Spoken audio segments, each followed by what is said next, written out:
Hello guys, welcome to my channel. Today we are going to see how to fix MSVCR100.dll is missing from computer. Let's fix it guys. Open up Chrome and search Visual C++ Redistributables 2010 and press enter. Select the first link.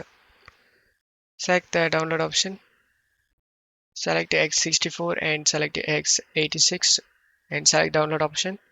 After getting download and select this folder icon. Double click on the downloaded file and install it. Do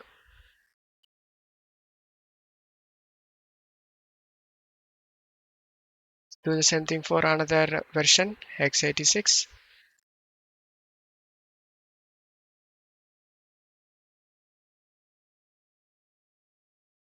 After the installation done, just close tab here and go to search menu and type cmd.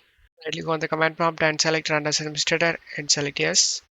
Type here sfc space slash scannow and press enter. And you just need to wait for this scan to get 100% complete.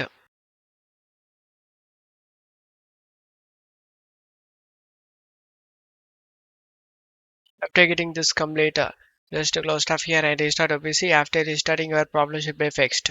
Don't forget to leave a like guys. Thank you.